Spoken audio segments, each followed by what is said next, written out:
प्रभाग सभापतीच्या निवडणुका ह्या मागेच लागल्या होत्या.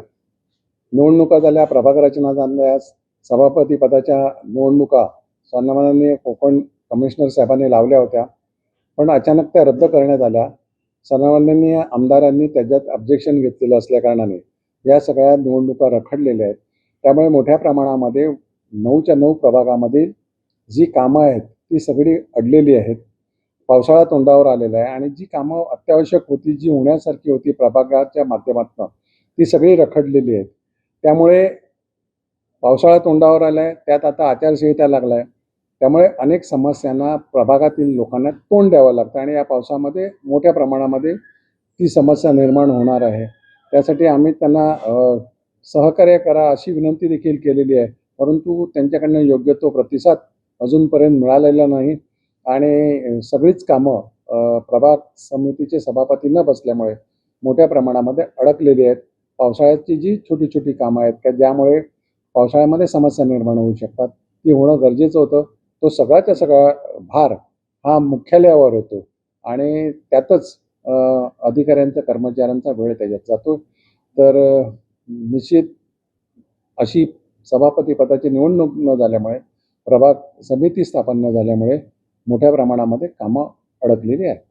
विरोधकांचा असा आरोप आहे की तुम्ही प्रभाग जी रचना करण्यात आली ती चुकीच्या पद्धतीने केली असा आरोप त्यांचं विरोधकांचं एक म्हणणं होतं की आणि ब प्रभाग रेल्वे क्रॉस झालेला आहे. परंतु याआधी देखील जी प्रभाग रचना होती ती रेल्वे क्रॉस झालेली आहे. शेवटी वसई तालुक्यामध्ये वेस्टर्न रेल्वे आहे, फ्रंट कॉरिडॉर आहे, त्याच्यानंतर बुलेट ट्रेन आहे, वसई दिवा, अशा अनेक रेल्वेचं जाळं आहे. तर निश्चित ते शेवटी कुठे ना कुठे क्रॉस होणार आहे. पण तिकडे जाण्या येण्याचे रस्ते अस्तित्वात आहेत. तिकडे जुन्या कार्यालय आहेत. त्यामुळे कुठचीही अडचण आणि शेवटी प्रत्येक विभागामध्ये क्षेत्रीय कार्यालय, त्या ठिकाणी जी छोटी छोटी कार्यालय आहेत तिकडे ते काम, महत्त्वाची जी कामं आहेत त्यांची, गावकऱ्यांची असतील, नागरिकांची आहेत, ती तिकडे होणार आहेत. त्यामुळे तशी समस्या कुठचीही राहणार नाही. केवळ राजकीयदृष्ट्या आपला सभापती बसत नाही या भीतीपोटी असं तक्रार केलेली आहे आणि त्यामुळे मोठ्या प्रमाणामध्ये नागरिकांचं नुकसान झालेलं आहे आणि या पावसाळ्यात त्यामुळे मोठी अडचण समस्यांची निर्माण होण्याची शक्यता आहे. याला कोण जबाबदार? जबाबदार कोण? आता मी एवढं सांगतो का ऑब्जेक्शन घेणारे कोण आहेत? सन्माननीय विधानसभा सदस्य यांनी जे तक्रारी केलेल्या आहेत त्या चुकीच्या बेसवर केलेल्या आहेत. त्यांचं जे कारण आहे ते तकलादू आहे. त्यामुळे तेच जबाबदार आहेत आणि त्यांच्यामुळे त्यांना मी एक परत विनंती करतोय आपल्याद्वारे, आधी देखील केलेली आहे, की लवकरात लवकर आपली तक्रार मागे व्हावी आणि सभापती पदाच्या निवडणुका व्हाव्या. विषय असा आहे की आपल्याला सगळ्यांना माहिती आहे, आता ज्या वसई विरार महापालिकेच्या निवडणुका झाल्या त्याच्यासाठी निवडणूक आयोगाने प्रभाग रचनेसोबत प्रभाग समितीची पण रचना केली आणि ती प्रभाग समितीची रचना ही सगळ्यांच्या सोयीनुसार आणि कायद्याला आणि नियमाला धरून त्यांचं काटेकोर पालन करून केलेली आणि त्यामुळे ती प्रभाग रचना अत्यंत चांगली होती.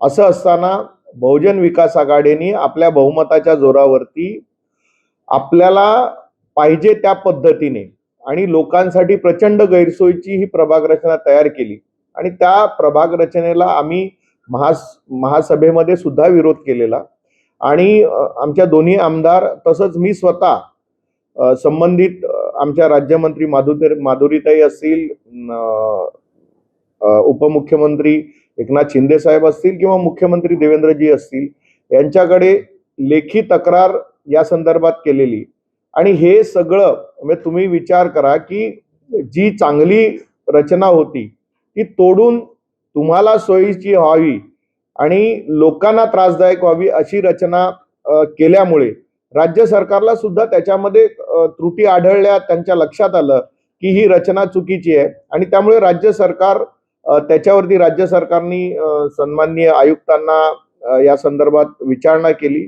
आणि मग विभागीय आयुक्तांनी सुद्धा ह्या निवडणुका आतापर्यंत लावलेल्या नाहीत आणि त्यामुळे जो सत्ताधाऱ्यांचा आरोप आहे आमदारांनी अडवली, तर आमदारांनी नाही अडवली, सत्ताधाऱ्यांच्या मनमानी आणि आडमुठेपणामुळे प्रभाग समितीच्या निवडणुका रखडलेल्या आहेत.